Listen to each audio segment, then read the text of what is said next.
네, 안녕하세요. 코로나19 시대, 골방에서 하나님을 만날 때 이 책을 지금 1강에서부터 1페이지부터 계속 하다 지금 34강, 그러니까 34번째 시간이네요. 그래 드디어 사도 바울의 등장, 이 책의 202페이지. 그러면은 이 시간에도 지난 시간에 이어서 책에 있는 것은 일단 접어두고 성경을 보면서 지난 33강에서 참 제가 이 시간에는 세 번째 간증을 한다 그랬는데, 제가 보니까 사도 바울이 다메섹 도상에서 그리스도께서 만나 주실 때 하나님의 음성, 그리고 사도행전 10장에는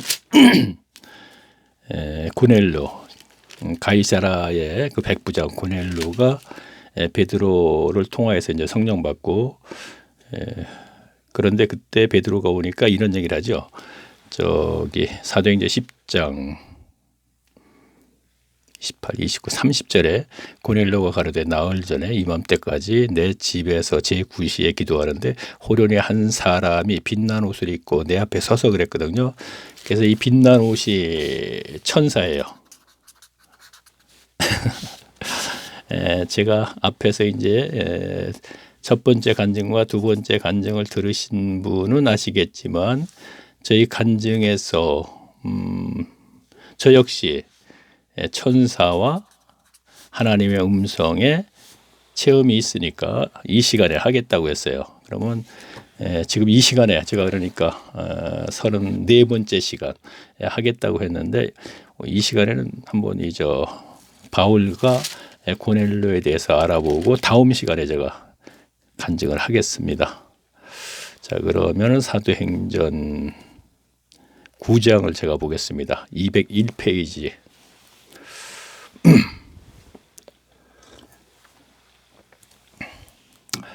제가 읽겠습니다. 사울이 주의 제자들을 대하여 여전히 유업과 살기가 등등하여 대제사장에게 가서 다메섹 여러 회당에 갈 공문을 청하니, 이는 만일 그 돌을 쫓는 사람을 만나면, 자, 돌을 쫓는 건 예수 그리스도를 쫓는, 물론 남녀하고 결박하여 예루살렘으로, 자 물론 남녀 모두. 자, 사울이 행하여 다메섹에 가까이 가더니 호련히 하늘로서 빛이 저를 둘러 비추는지라 땅에 엎드려 자 들음에 소리가 있어 가라사대 사울아 사울아 네가 어찌하여 나를 핍박하느냐 하시거늘.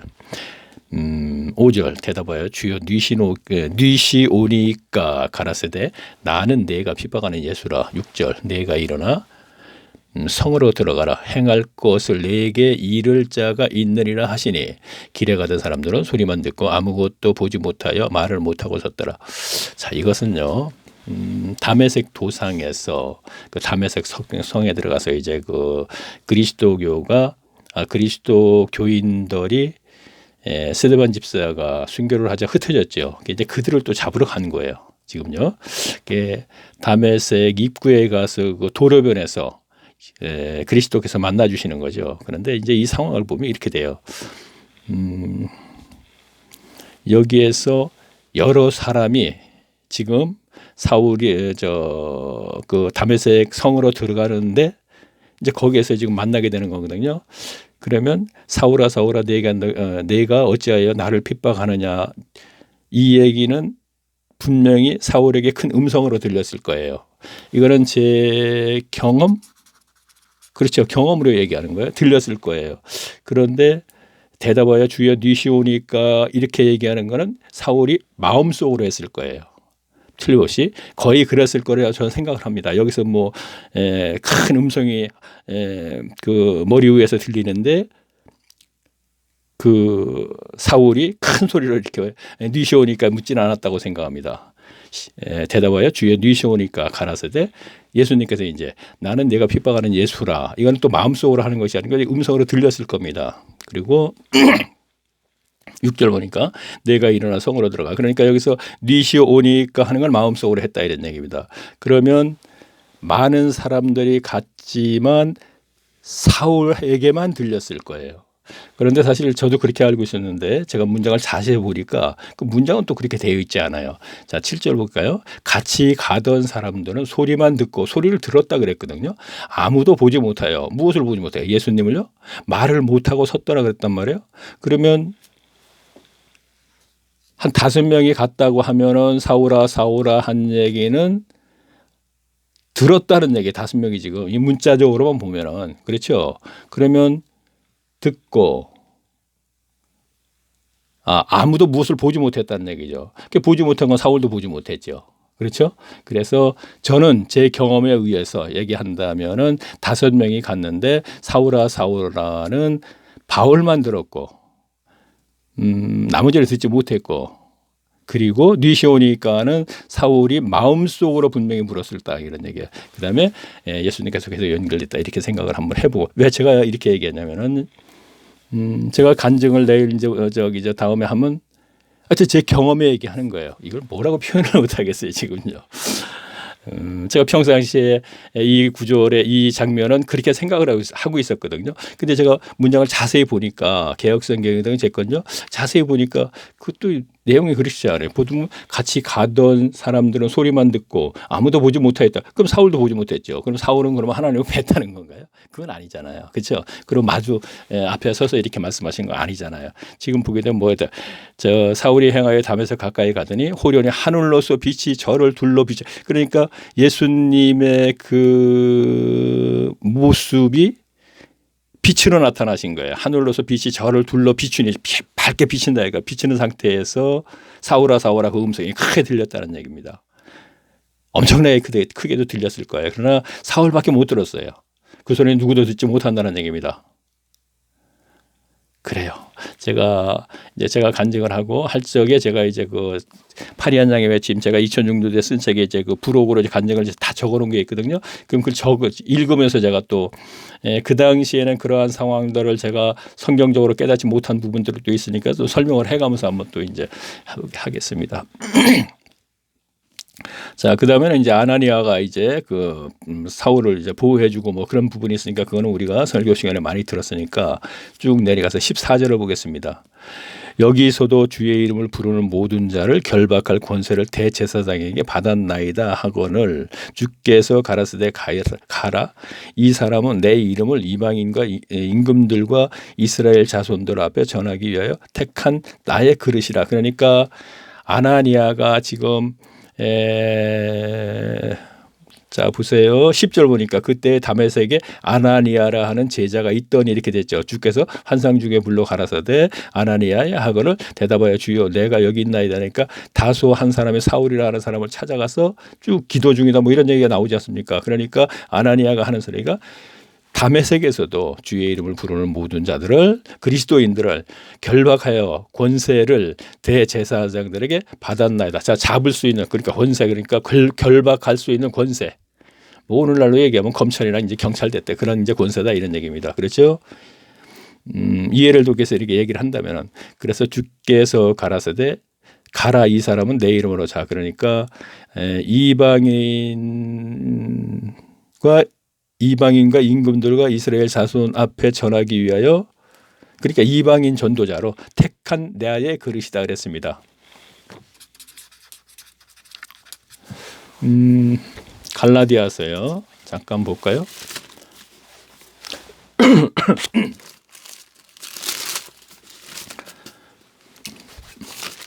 갈라디아서 1장 15절을 보게 되면 이런 말씀이 있어요.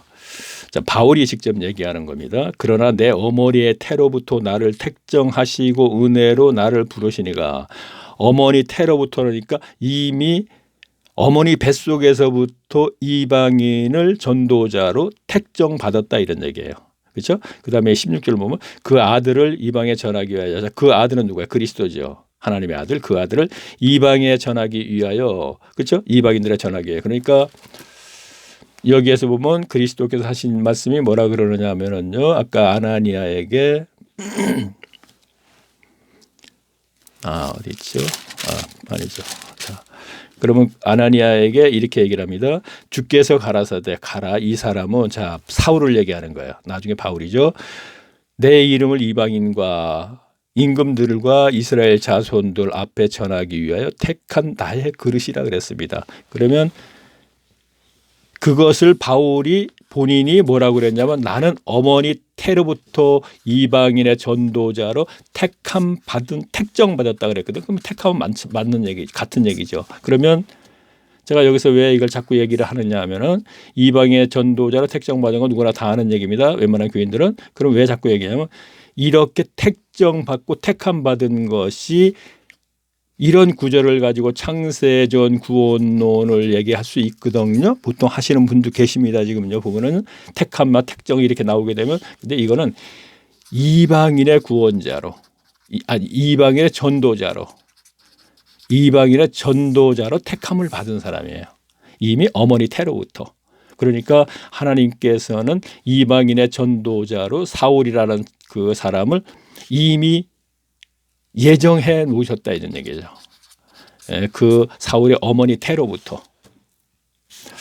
자, 이게 또 창세전 애매모호해가지고 이걸 지금 여기서 또 설명할 필요가 없어요. 자, 그냥 지나가겠습니다. 자, 그 다음에는 쭉 연결되는 그 말씀은 그렇게 중요한 게 없어요. 중요한 게 없으니까 그냥 지나가겠습니다. 쭉 보게 되면 뭐 즉시 사울이 눈이 비늘 같은 것이 벗겨져 다시 보게 된지라 일어나 세례를 받고 뭐 쭉 이런 얘기가 나오지 않습니까? 그건 우리가 설교 시간에 많이 들은 얘기잖아요. 그러니까 거의가 설교 시간에 들은 얘기를 가지고 거기서 그 안에 있는 것, 그 문맥적으로 쭉 연결된 그것을 가지고 설교하는데 그 안에 한 구절 한 구절 그 중요한 부분만 제가 빼서 말씀을 드리는 거예요.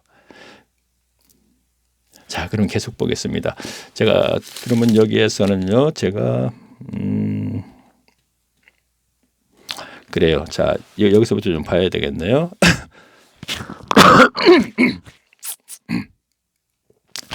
자, 여기서부터 보면서 얘기해야 되겠네요.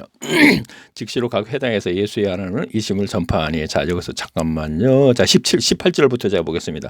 즉시 사울의 눈이 비늘 같은 것이 벗겨져 다시 보게 된지라 일어나 세례를 받고. 자, 여기서 세례 받는다는 것은 유대교에서 그리스도교를 입교를 한다는 얘기입니다. 그렇죠? 자, 19절 보겠습니다. 음식을 먹으며 간건하여지는지라 사울이 다메섹에 있는 제자들과 함께 며칠이 있을세. 20절 즉시로 각 회당에서 예수의 하나님 아들이심을 전파하니. 자, 보면 20절에 보니까 즉시 거기에서 눈에 비늘이 벗겨지니까 즉시 전파한다. 전도자가 됐다 이런 얘기. 지금 여기에서는 그렇게 되어 있죠. 근데 사실은 그렇게 되어 있지 않아요. 갈라디아서로 보겠습니다. 사도행전은 누가가 기록한 것이죠. 그렇죠? 바울의 동역자 누가가. 그러나 바울은 자기에 대해서 본인이 지금 얘기하는 거예요. 자, 뭐라고 얘기하나 볼까요?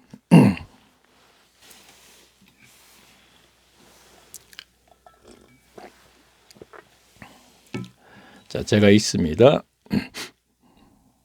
자, 아까 갈라디아 1장 16절을 제가 다시 보면서 말씀드리겠습니다. 15절부터 다시 보면서 말씀드리겠습니다. 그러나 내 어머니의 태로부터 나를 택정하시고 은혜로 나를 부르시니까 그 아들을 이방에 전하기 위하여 그를 내 속에 나타내시기를 기뻐하실 때 내가 곧 혈육과 의논하지 않으하고 그랬어요. 여기서 무슨 얘기냐면 그를 내 속에 나타내시기를 기뻐하실 때 내가 곧 혈육과 의논하지 아니하고 그랬어요. 이 얘기는 다메섹 도상에서 하나님이 나를 만나 주실 때 이 얘기예요. 자, 17절 볼까요?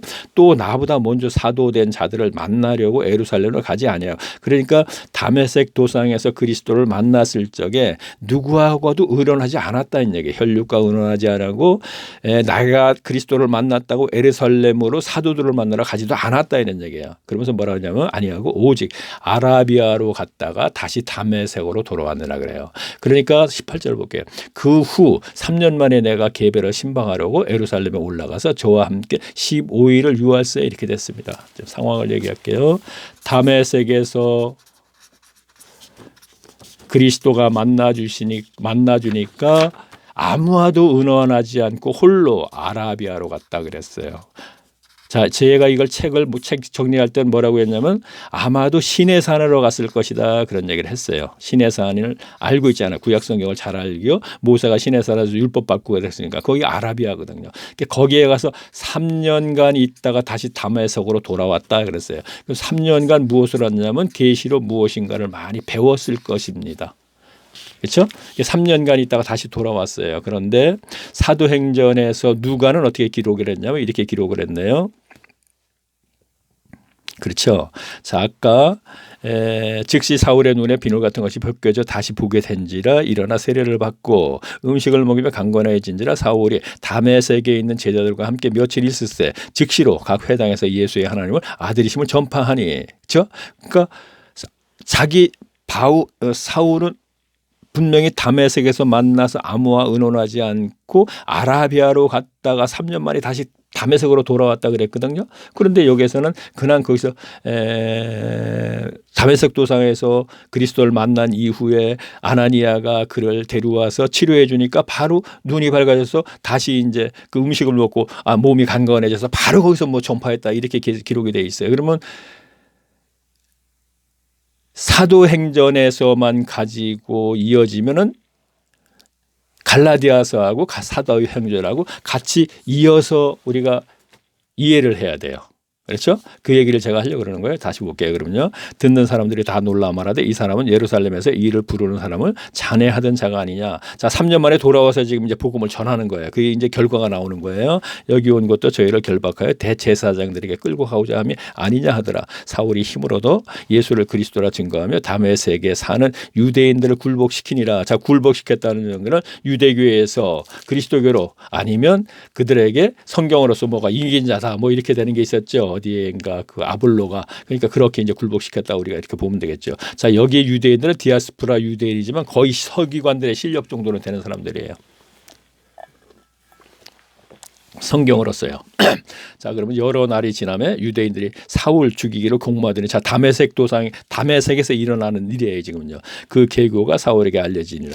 저희가 그를 죽이려고 밤낮으로 성문까지 지키라. 자, 사울을 죽이려고 성문까지 지키다 얘기예요. 입구를 지켰다 이런 얘기라. 그러니까 성문에 나가는 거 들어오는 것을 아마 죽이려고 했던 모양입니다. 자, 그의 제자들이 밤에 광주리에 사울을 담아 성에서 달아내리라. 자, 다메섹 도상에서 그리스도가 만나서 아라비아로 3년 만에 돌아와서 복음을 전하니까 유대인 중에서도 믿는 자가 있어요. 근데 거기에서 시기하에서 죽이는 자가 있으니까 다메섹에 그리스도인이 그 피신하고 있었잖아요. 그리고 바울의 그 복음을 들은 사람들도 있을 테고요. 자, 그들이 어떻게 했습니까? 자, 26절 볼게요. 사울이 예루살렘에 그랬죠. 25절 볼게요. 그의 제자들이 밤에 광주리에 사울을 담아 성에서 달아내리. 자, 이것도 설교 시간에 들었죠. 그러면 설교는 대부분의 다메섹 도상에서 복음을 전해갖고 뭐 이렇게 갖고 광주리로 내려왔다. 이것이 거의 그러니까 많은 30분을 얘기했어도 우리 교인들이 아는 것은 광주리에 내려와서 피했다는 정도는 다 기억을 하고 있단 말이에요. 그러면 그것을 기억하는 것을 그때 상황을 저는 지금 계속 성경과 연결해서 지금 그걸 연결해 주고 있는 거예요. 지금 현재요. 자, 그러면 27절 다시 보겠습니다. 26절 보겠습니다.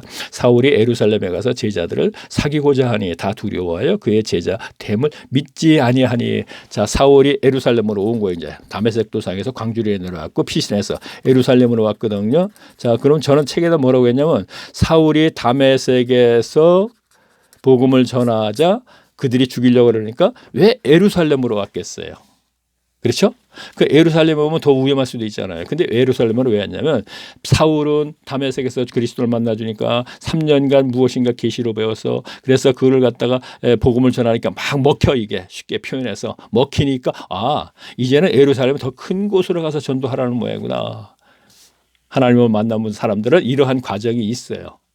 자, 이것도 제가 경험으로 얘기하는 거예요. 지금 예루살렘으로 가는 거예요. 지금요. 그래 가서 자, 사울이 예루살렘에 가서 제자들을 사귀고자 하나 다 두려워하여 그의 제자를 됨을 믿지 아니하니. 자, 그러면 예루살렘에는 뭐예요? 자, 이때는 우리가 초대교회가 탄생한 지 한 4년쯤 4, 5, 6, 34년쯤에 다메섹에서 바울이 그리스도를 만났으니까 아라비아로 갔다 왔으니까 47년쯤 될 때예요. 다시 말하면 37년. 초대교회가 탄생 7년쯤 됐을 때예요. 자, 이건 제가 이렇게 해놓을게요. 이건 좀 이제 이따가 필요해서 그렇습니다. 자, 37년쯤 됐으면 이미 사도들은 다 떠났을 때예요. 그러면 제가 지난 이강의 성가제가 그림을 그리면서 서기관과 율법사와 교법사들이 그 그리스도 교로 흡수가 됐다고 제가 얘기했죠. 그러면 지금부터 그러한 근거가 여기서 쭉 연결이 돼서 나오기 시작할 거예요. 이제. 자, 37년쯤 됐을 적에 예루살렘에 올라갔더니 죽이려고 그래요. 누가? 제자들이. 그죠? 제자들하고 사귀고자 했는데 제자됨을 믿지 않는다는 얘기예요. 다시 말하면 볼게요. 예루살렘에 가서요. 그리스도 교인들이 있어요. 근데 이들을 사귀고자 했어요. 그랬더니 이들이 사울을 믿지를 않는 거예요. 저 뭐 어떻게 믿어? 옛날에 그냥 스데반 집사가 죽을 적에도 거의 가담을 해서 그런 그 스데반 집사뿐이 아니고 자기 본인이 쭉 얘기하는 것도 이제 사도행전 마지막 되게 되면 그 많은 사람들을 죽이고 아우게 가두고 막 그런 얘기를 했지 않습니까? 성경에 기록된 것만이 이제 스데반 집사지 그 외에도 많은 사람들을 이제 옥에 가두고 죽였었죠. 죽이는 데를 가담을 했었다는 얘기입니다. 그래서 뭐라 그랬어요? 다시 볼게요. 사울이 예루살렘에 가서 제자들을 사귀고자 하나 다 두려워하여 그의 제자됨을 믿지 아니하니 27절 보겠습니다. 바나바가 데리고 사도에게 가서 사도들에게 가서 사도가 그때까지는 있었네요. 그가 길에서 어떻게 주를 본 것과 주께서 그에게 말씀하신 일과 다메섹에서 그가 어떻게 예수의 이름으로 담대히 말하는 것을 말하니라. 그다음에 28절 보겠습니다. 사울이 제자들과 함께 있어 예루살렘에 출입하며 자, 그 바울 얘기하는 거예요. 그다음에 29절 보겠습니다. 또 주 예수의 이름으로 담대히 말하고 헬라파 유대인들과 함께 말하며 변론하니 그 사람들이 죽이기로 힘쓰다. 자, 여기서 헬라파가 나왔어요. 자, 예루살렘에 왜 헬라파 유대인이라 그랬겠어요? 헬라파 하게 되면 뭐예요? 헬라파는 그리스 지역을 헬라 지역이죠. 그러면 유럽에 있는 유대인들, 다시 말하면 디아스포라 유대인들이 일단 왔었던 것 같습니다. 자, 이렇게 볼 수도 있고 또 달리 볼 수도 있는 건 있어요. 어쨌든 거기에 지역에 있는 유대인과는 무언가 다른 것을 지금 얘기하고 있는 거예요. 다시 볼까요?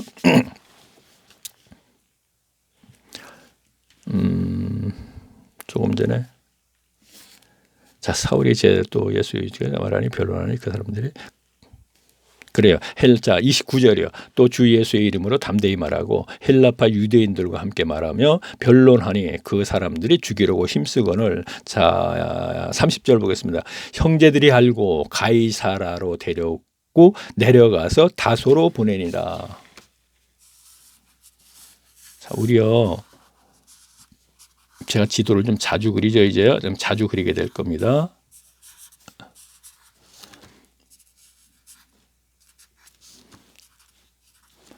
구브로 섬이고 그레데 섬, 지중해죠. 가이사라가 여기예요. 다소가 여기잖아요. 이 가이사라와 다소와 안디옥 교회는 우리가 위치를 정확히 좀 알고 있는 게 좋아요.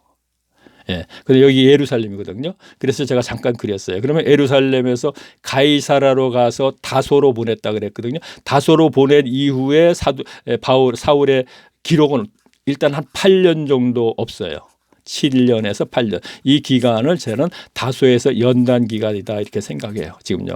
그리고 그 기간에 제 경험으로 또 얘기하는 거예요. 자, 다소에서 어린 나이에 예루살렘으로 와서 서기관이 되기 위해서 공부를 하다가 다메섹 도상에서 여기 다메섹이거든요. 도상에서 예수님을 만났어요. 그게 다시 예루살렘으로 지금 와서 다소로 보내서 올라갔는데 여기에 가고 7, 8년 동안 연단 받으면서 바울은 무슨 생각을 했느냐 하면은 이제 내가 하나님을 만났지만 이제 내가 해야 할 일은 아무것도 없구나. 자, 아까 다메섹에 가서 복음을 전하는데 죽이려고 하니까 예루살렘이 또 죽이려고 그러죠. 그럼 이제 고향으로 와버렸단 말이에요. 고향으로 와버리니까 저는 이게 연단기라고 얘기하고 거기서 부끄러움과 무시와 그러한 것을 연단받는다고 제가 얘기하고 있는 거거든요. 그럼 여기 와가지고서 7, 8년이 있으면서 이제 자기가 서기관이 된다거나 모든 것을 하나님의 사역자로서는 포기를 해버리는 거예요. 그래서 아버지가 장막 만드는 일을 했기 때문에 우리 설교 시간에 들으면은 로마인들의 그 군대 그 텐트를 만들어줬을 것이다. 이런 얘기를 하죠. 그러다 보니까 돈도 많고 로마의 시민증도 땄을 것이다. 이렇게 연결해서 제가 들은 얘기를 연결을 시켜 놓으면은 아버지 밑에서 장막 만드는 걸 이제 배워갖고 이제 장막 만드는 일이나 해 먹어야겠다. 이렇게 했다 이런 얘기입니다. 그래서 결국은 사역을 하면서 장막 만드는 일을 하면서 자비랑을 할 수 있었지요. 자, 그럼 다시 계속 보겠습니다. 그러면 지금요, 책만을 봐서도 또 몰라요. 그러면 동영상을 들으면서 책을 봐야 돼요. 그러면 지금 제가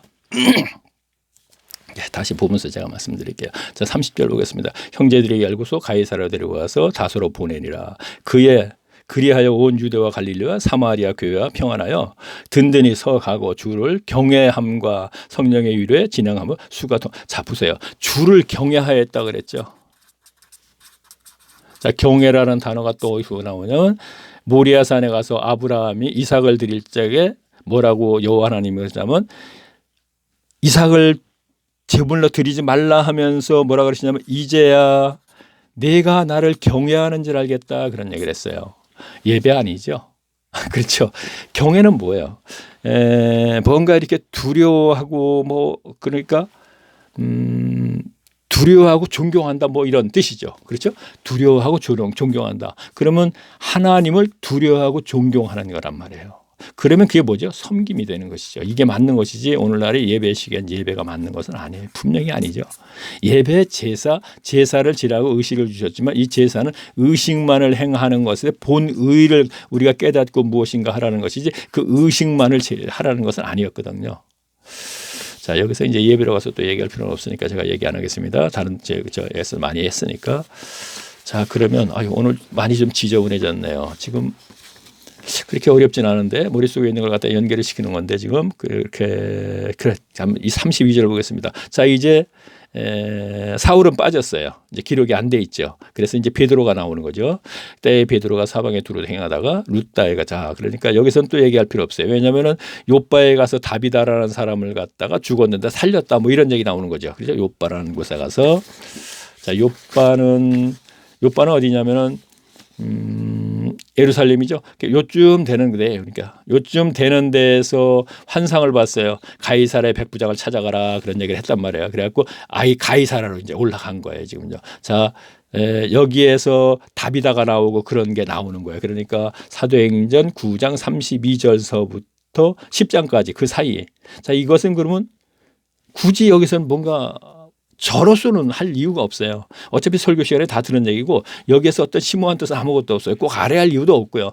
그러한 내용이고 설교 시간에 그냥 이렇게 계속 연결된 것을 갖고 얘기해 줬으니까 그거 들었으면 되는 거예요. 그럼 누구든지 요바에 가서 다비다 얘기하기도 거기서 그 다비다라는 사람은 선행을 많이 하고 구제를 많이 했어. 근데 그가 병들어서 죽었어. 근데 베드로가 그거 살렸어. 그렇죠? 그러면 그거로 끝나는 거예요. 여기서는요. 그렇죠. 자, 그러면 10장에 가서 이제 고넬료라는 사람이 등장을 한단 말이에요. 백부장 고넬료가. 자, 제가 10장 1절을 제가 보겠습니다.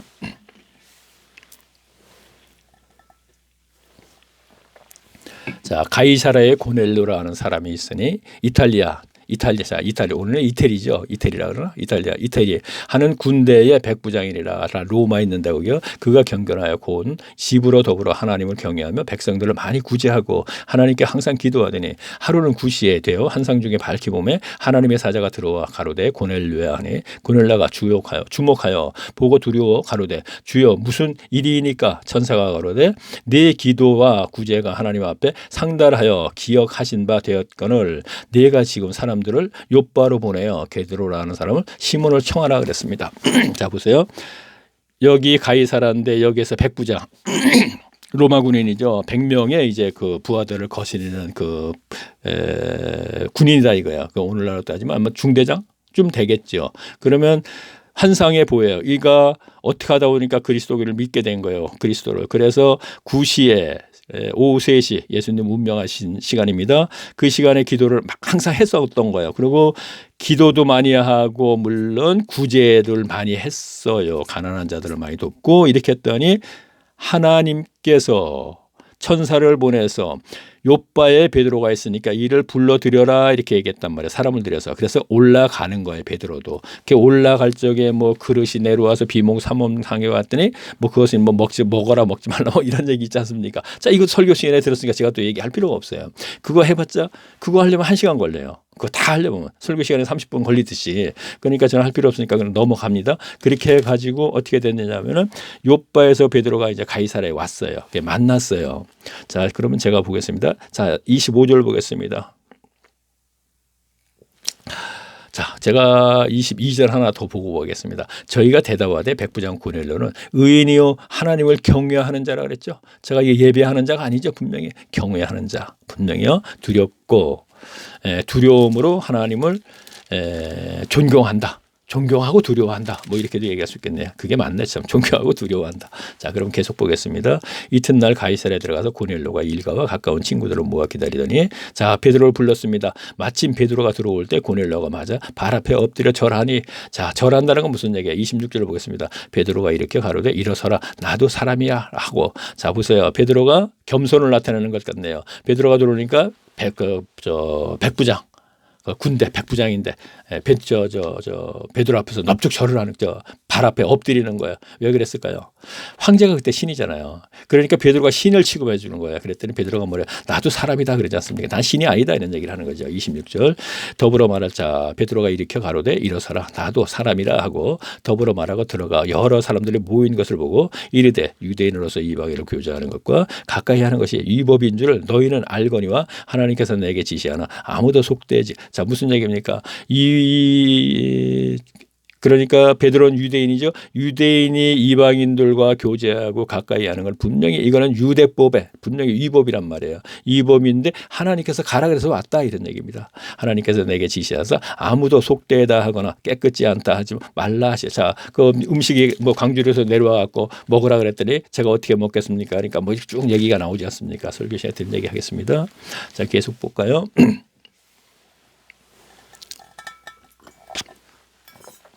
자, 29절 보겠습니다. 부름을 사양치 아니하시고 안노라 묻노라 무슨 일을 자, 그러니까 그래서 사양치 않고 내가 이제 왔다 이런 얘기야. 그러면서 묻노지. 자, 묻는 거예요. 무슨 일로 나를 불렀느냐 그랬습니다. 그러니까 30절 보겠습니다. 고넬료가 가로되 나올 전에 이맘때까지 내 집에서 구시에 기도를 하는데 호련히 한 사람이 빛난 옷을 입고 내 앞에서 아까 천사라 그랬잖아요. 그렇죠? 그 천사의 모습이 빛날 옷을 입고 뭐 딱 서 있는 거예요.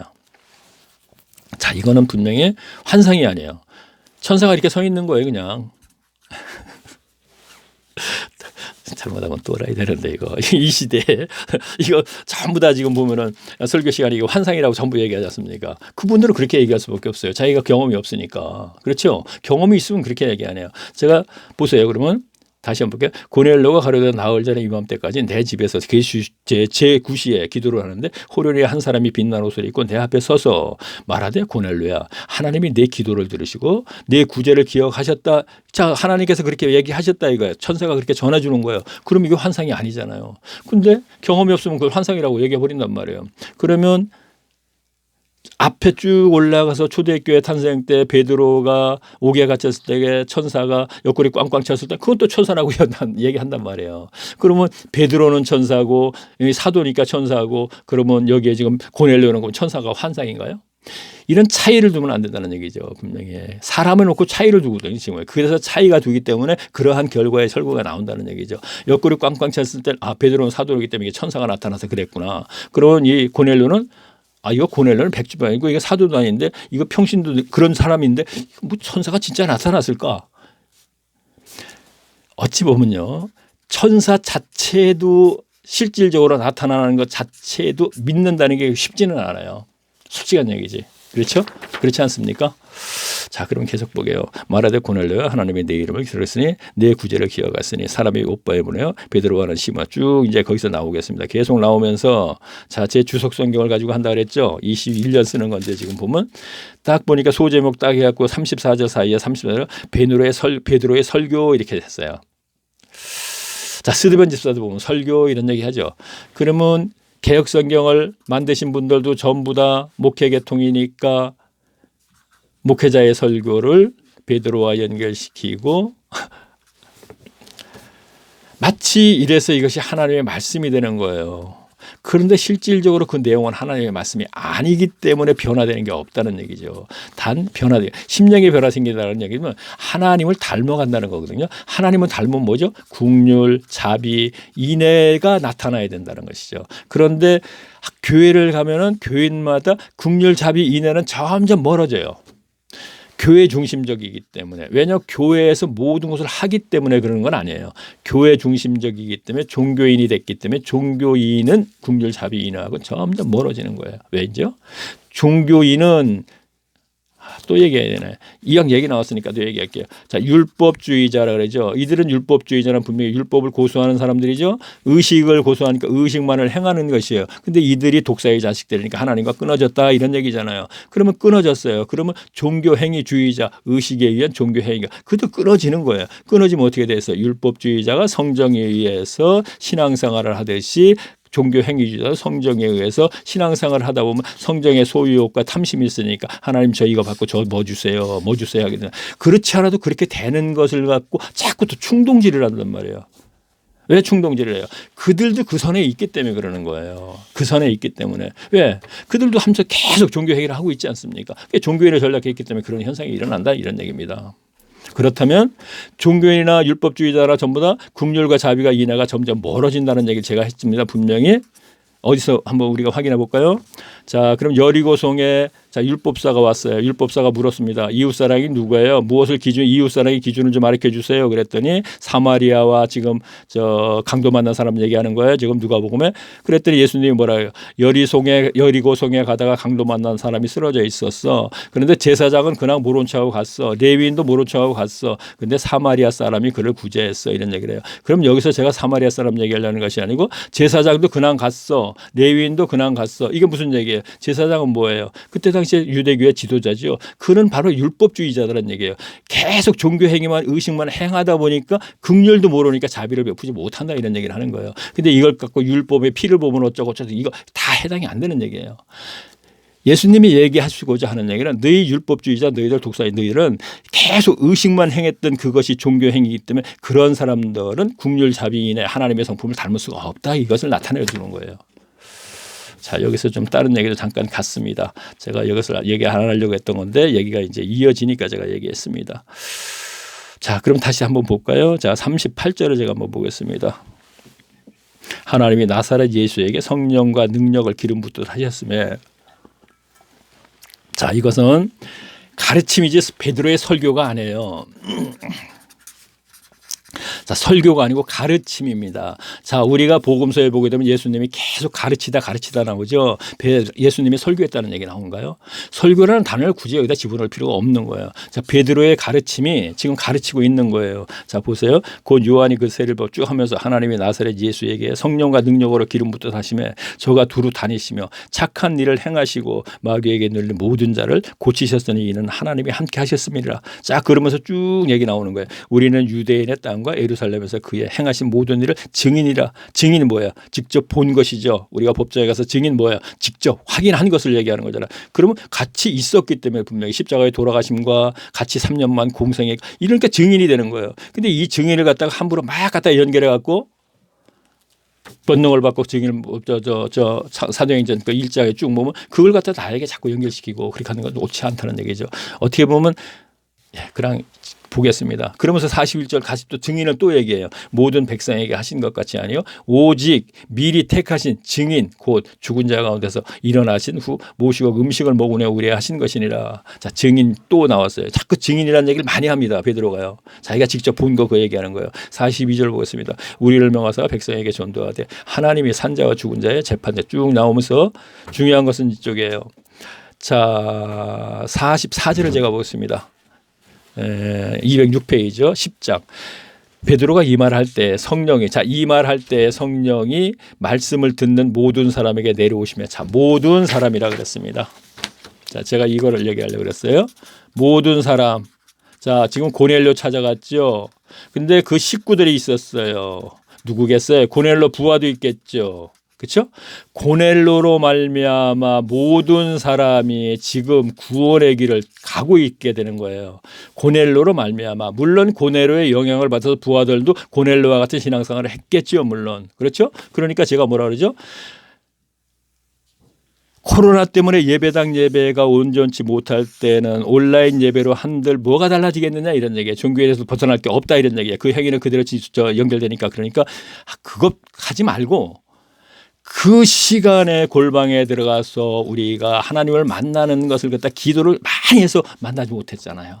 그러니까 이제는 말씀이신 그리스도를 만나기 위해서 말씀을 붙잡고 무엇인가 해야 되는데 그런 말씀 붙잡고 맨날 읽기만 하고 필사한다고 되는 건 아니에요. 그래서 그 교재를 제가 만들어 드린다 이런 얘기죠. 그러니까 제가 이제 이 책이 출간되기 전에 그 얘기를 계속했었는데 아무런 전화도 없고 댓글도 없었기 때문에 그 책 서두에 이제 그 얘기를 했습니다. 그래서 코로나가 터지는 바람에 제가 서둘러서 이 책을 출간했습니다. 그랬단 말이에요, 지금요.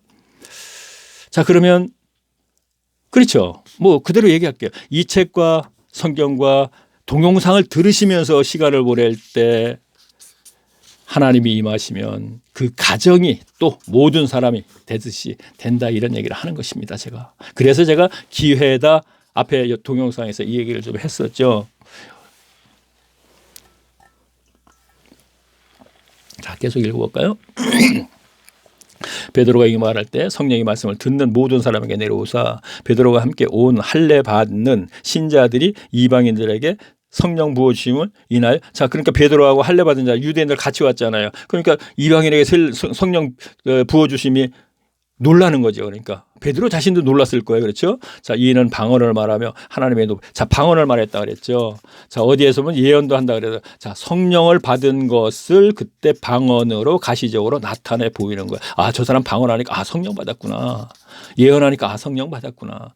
그 시대에 2000년 전에 성경이 완성되기 전에 그거 완성되기 전이기 때문에 뭔가 가시적으로 나타나는 게 있어야 된다는 얘기죠. 그래서 베드로가 아니요 바울이 에베소 교회에 가서 뭐라 그랬어요. 너희가 성령을 아느냐 그랬더니 그 에베소 교회가 아볼로가 그 가르치 선생으로 있다가 고린도로 갔을 적에 받았냐 그랬더니 성령이 있음도 모른다 그런 얘기했단 말이에요. 아는 것은 우리가 세례 요한의 세례밖에 모른다 그랬거든요. 그래서 그들에게 뭔가 안수를 하니까 12명쯤 되는 사람이 성령을 받은 것 같더라 이렇게 돼 있어요. 그 내용이. 그러면 120명이 마가의 다락방에서 성령 받은 것을 확실하게 방언을 하고 막 그때 각 나라 말을 하기 때문에 확인이 됐는데 이 바울 때부터는 이미 100%가 아니고 예를 들어서 한 20명 정도 있으면 12명 아니면 100명이 있었는데 12명인지도 몰라요. 그러니까 점점 확인이 희미해지고 오늘날에는 전혀 확인이 안 되는 거예요. 근데 본인은 알아요. 제가 지난번에 말씀드렸죠. 목회자들도 마찬가지예요. 젊어서 하나님이 임했습니다. 은혜로 인해서 부활을 믿게 했고 죄 사함을 해줘서 성령이 내주하십니까? 막 기뻐요. 아 하나님 만났어요. 있죠. 체험이 있으니까 만났어요. 그러니까 목회가 담임 목사가 아 목회 사명이네요. 신학교 가세요. 100% 가죠. 100%.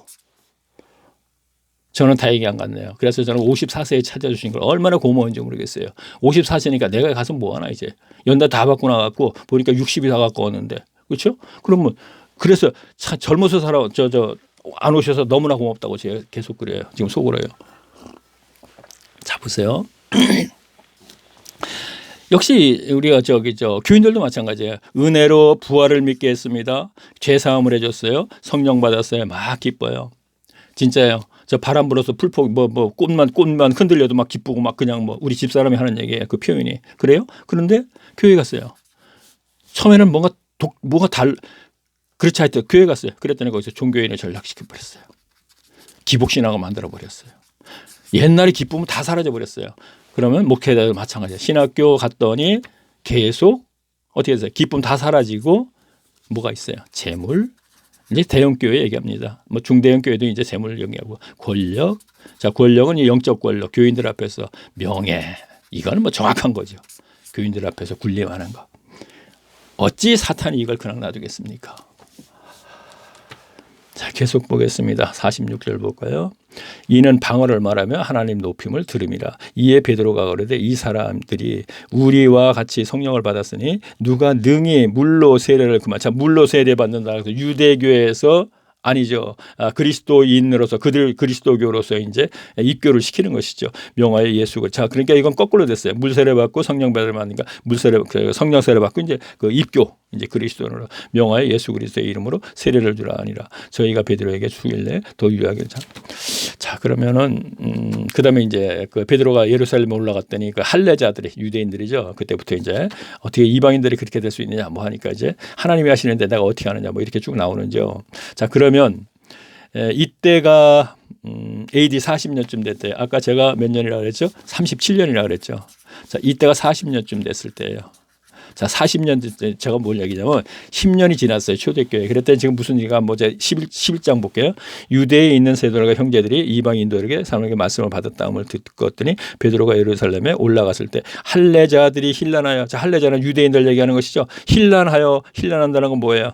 뭔가 이렇게 막 트집 잡는다 이거죠. 그러니까 뭔가 트집 잡으려고 가로되 내가 무할례자의 집에 들어가서 함께 먹었다 하니 그 유대 저기 고넬료가 무할례자잖아요. 이방인 할례 안 받았잖아요. 그렇죠? 자, 그럼 제가 여기서 뭘 얘기하려면 베드로가 예루살렘에 올라갔을 때 할례자들이 힐난해.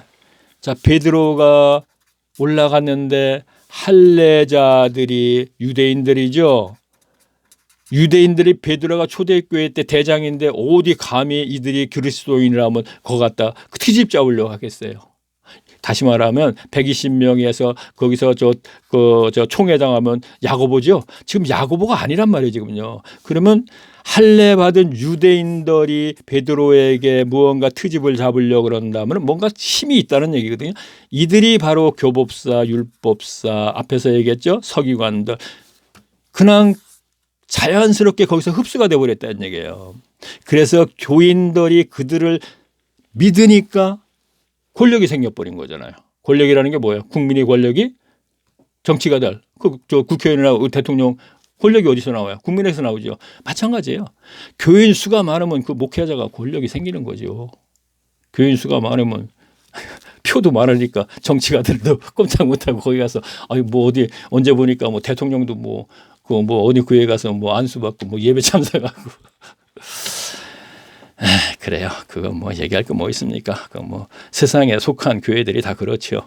자, 그러면 그런 얘기하려면 하나 없죠. 뭐 또 그런 얘기 하는 사람들도 있으니까 저는 뭐 그냥 한마디 툭툭 던지고 가겠습니다. 자, 그러면은 그렇죠. 뭐 이제 다 했네요. 제가 여기까지 하려고 그랬고 그래요. 이제 여기서 이제 여기까지만 하고요. 자, 그렇죠. 40년, 10년 됐는데 이미 유대인들이 이미 서기관, 교법사, 가말 그들이 이미 거의 그 힘이 거의 이제 생기기 시작하는 거죠.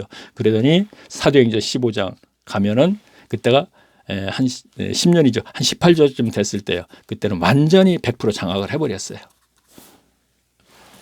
자, 15장에 가서는 우리는 그걸 함께 알아보도록 하고요.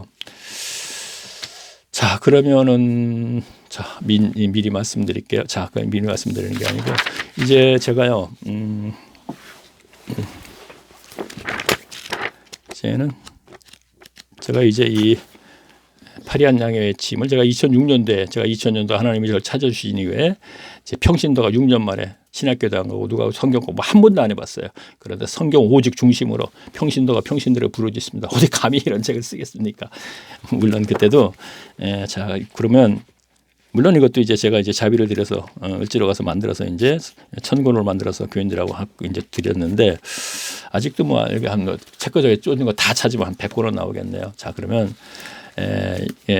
그 사이에 6년 동안 저 신앙생활 하면서 있었던 것을 제가 부록으로, 그러니까 이 책을 어떤 사람이 썼느냐면 이런 사람이 썼다니까 부록으로 이제 제가 간증을 했거든요. 그러면 지난 시간에 어디까지는 제가 확인을 하고 이제 정말 천사였을까 하고 이제 마지막까지 계속 다 할 거예요. 여기서는요. 2006년도에 있었던 일을 쭉 다 하겠습니다. 다 하고 나서 아마 2시간쯤 걸리지 않겠나 생각하네요. 그러니까 다 하고 나서 그 다음에는 사도행전 11장으로 가서 제가 책에 있는 거를 연결을 할까 뭔가 이제 그때 가서 이제 제가 한번 생각해 그때 해봤자 내일 모레예요. 계속 하루에 한 개씩 올리고 있으니까 그래요. 이거는 이제 제가 말씀을 드렸고요. 다음 시간에 이제 제가 다음 시간에 이제 제가 하는 것은 이제 그 하나님의 천사와 하나님의 음성 거기에 대해서 나오고 그 다음에는 성령께서 저를 통하여서 영원 구원 아주 쉽게 교회 들어오시고 뭐 이렇게 되는 거예요. 근데 교회 오는데 제가 서울 나가니까 교회 100% 또 다 안 나와버려요. 문제가 생겨갖고 이러저러 해갖고 그것을 고민을 했는데 나중에 알고 보니까 그렇게 돼야 되는 것이었다는 것을 제가 알게 됐습니다. 자, 그러면 구름 속 무지개. 동영상. 자, 클릭을 하시면 제가 이 닉네임이죠. 클릭을 하시면 동영상이 이렇게 떠요. 그럼 이걸 한번 또 클릭을 하세요. 제가 다시 또 얘기할게요. 매번 얘기할 겁니다. 1강, 2강, 3강, 4강. 지금 시간이 49분 많으니까 5강. 제가 마지막에 보면 시간이 없는 것보다도 1시간 되니까 막 빨리 해. 제가 듣기도 뭐 이상한 얘기까지 돼. 그 내용이 뭐 제일 지금 거슬리는 게 그거야. 뭐죠? 배운 게 도둑질이라고. 그것도 조회수가 한 50분 되니까 50분은 그거 들었을 거 아니에요. 그거는 진짜 제가 정말 진실로 제가 사과드립니다.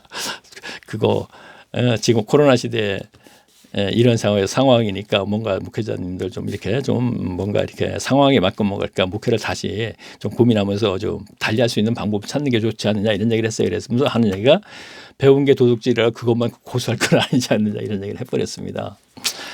죄송합니다. 제가 무식해갖고 좀 그렇게 툭 튀어나왔네요.